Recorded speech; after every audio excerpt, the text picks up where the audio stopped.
എല്ലാവർക്കും നമ്മുടെ ചാനലിലേക്ക് വീണ്ടും സ്വാഗതം. എല്ലാവരും സുഖമായിട്ടിരിക്കുന്നു എന്ന് വിചാരിക്കുന്നു. ഇന്ന് നമുക്ക് എളുപ്പത്തിൽ എങ്ങനെയാണ് വീട്ടിൽ തന്നെ സാഫ്രൺ ജെൽ ഉണ്ടാക്കുക എന്നാണ് വീഡിയോയിൽ കാണിക്കുന്നത്.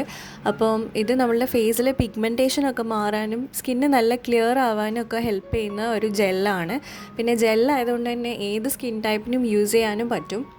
അപ്പോൾ നമുക്ക് എങ്ങനെയാണ് ഈ ജെൽ ഉണ്ടാക്കാൻ നോക്കാം. രണ്ടേ ഇൻഗ്രീഡിയൻസ് മാത്രമേ വേണ്ടൂ. ബേസ് ആയിട്ട് വേണ്ടത് ആലോവേര ജെല്ലാണ്. അപ്പോൾ ഇതെനിക്ക് സ്മിറ്റൺ എന്ന് പറയുന്ന ആപ്പിൽ നിന്ന് നമ്മൾ സാമ്പിളായിട്ട് മേടിച്ച ഒരു ആലോവേര ജെല്ലാണിത്.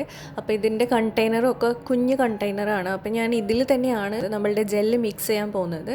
അപ്പം ഈ ഒരു ആലോവേര ജെല്ലിൻ്റെ അകത്ത് നമ്മൾ സാഫ്രനാണ് എടുക്കുന്നത്, അതായത് കുങ്കുമപ്പൂവാണ് ഇടുന്നത്. നമ്മൾ പുറത്തുനിന്ന് മേടിക്കുന്ന ജെല്ലാണ് കുറച്ചും കൂടി നല്ലത്, കാരണം നമുക്ക് കുറേ നാൾ യൂസ് ചെയ്യാൻ പറ്റും. ഫ്രിഡ്ജിലൊന്നും സൂക്ഷിക്കാതെ തന്നെ യൂസ് ചെയ്യാൻ പറ്റും. വീട്ടിലുള്ള അലോവേര ജെല്ലാണെങ്കിൽ നമ്മൾ ഓരോ ദിവസവും പുതിയതായിട്ട് പ്രിപ്പയർ ചെയ്യുന്നത് തന്നെയാണ് നല്ലത്. നമ്മൾ ഇത്രയും സാഫ്രനാണ് എടുത്തിരിക്കുന്നത്. ജസ്റ്റ് ഒരു പിഞ്ച് സാഫ്രൻ എടുക്കുക, ഒരു 5-6 സാഫ്രൻ എടുക്കുക. എന്നിട്ട് അത് ഇതുപോലെ ഒന്ന് പൊടിക്കുക, കയ്യിൽ വെച്ചിട്ട് ഒന്നിങ്ങനെ ഒന്ന് ക്രഷ് ചെയ്യുക. എന്നിട്ട് നമ്മൾ ഈ ജെല്ലിലേക്ക്, നമ്മളുടെ ആലോവേര ജെല്ലിലേക്ക് ഒന്ന് ഇട്ട് കൊടുക്കുക. എന്നിട്ട് നല്ലപോലെ മിക്സ് ചെയ്യാം. മിക്സ് ചെയ്ത് ഒരു 5 മിനിറ്റൊക്കെ കഴിയുമ്പോൾ തന്നെ നമ്മൾക്ക് ഈ ആലോവേര ജെല്ലിൻ്റെ കളറ് മാറുന്നത് കാണാൻ പറ്റും. അതായത് സാഫ്രൺ അതിൽ ഇൻഫ്യൂസ് ആവാൻ തുടങ്ങും.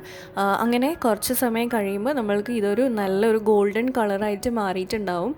അപ്പോൾ സാഫ്രൻ്റെ പീസസ് നമ്മൾ എടുത്ത് മാറ്റേണ്ട ആവശ്യമൊന്നുമില്ല, നമുക്ക് ഇതുപോലെ തന്നെ യൂസ് ചെയ്യാം. വേണമെങ്കിൽ ഡ്രൈ സ്കിന്നൊക്കെ ആണെങ്കിൽ നിങ്ങൾക്ക് ഇതിൽ വിറ്റമിൻ ഇൻ്റെ ഒരു ക്യാപ്സ്യൂളും കൂടെ പൊട്ടിച്ച് ഒഴിക്കാം. ഓയിലി സ്കിന്നുകാർ ഇങ്ങനെ തന്നെ യൂസ് ചെയ്താൽ മതി. അപ്പം നമുക്കിത് ഡെയിലി നമ്മളുടെ ഫേസ് വാഷ് ചെയ്തതിന് ശേഷം നമ്മൾക്ക് സിറം അപ്ലൈ ചെയ്യുന്നവരാണെങ്കിൽ സിറം അപ്ലൈ ചെയ്തതിന് ശേഷം മോയ്സ്ചറൈസറിന് പകരമായിട്ട് നമുക്കിത് യൂസ് ചെയ്യാം. എന്നിട്ട് ബാക്കി നമ്മൾക്ക് ഫേസ് മേക്കപ്പ് എന്താണെന്ന് വെച്ചാൽ ചെയ്യാം.